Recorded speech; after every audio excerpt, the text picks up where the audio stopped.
Tahu tak kenapa Anwar Ibrahim tiba-tiba kena denda RM50,000 dengan mahkamah? Puncanya, kes saman seksual Yusof Router. Kes berlaku pada 2018. Yusof mula saman pada 2021.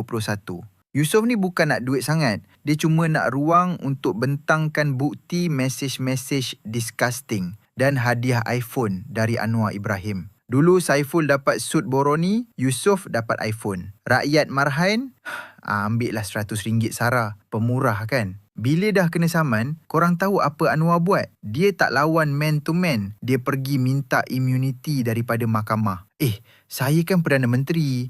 Takkan saya tak kebal daripada saman sivil? Bapa Tun Mahathir 22 tahun jadi Perdana Menteri, tak pernah minta immunity. Najib hari-hari kena maki pun tak ada minta immunity. Anwar baru naik, terus nak taraf PM sama level dengan YDP Agong. Tukar peguam sampai 4 kali.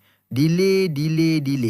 Pusing selagi boleh. Tapi bila sedar diri tu bukan Agong, dia tarik balik permohonan immunity tu. Kesannya, mahkamah suruh Anwar bayar RM50,000 sebab bazir masa. Persoalannya, dia kan sembang tak ambil gaji. RM50,000 ni nak bayar pakai duit siapa? Nak kena buka tabung derma ke? Tapi tunggu, korang ingat taktik kotor ni kat mahkamah je?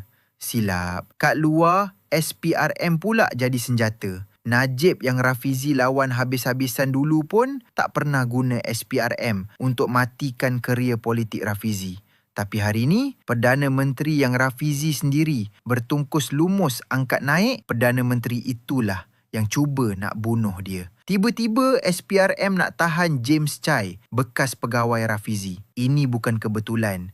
Ini intimidasi. Taktik nak takut-takutkan orang. Tengok je lah perangai PMX kita ni. Perdana Menteri sebelum ni tak pernah guna SPRM untuk ugut kem kawan sendiri. Perdana Menteri sebelum ni tak pernah gila kuasa minta immunity mahkamah. Padan muka Rafizi, padan muka Anwar.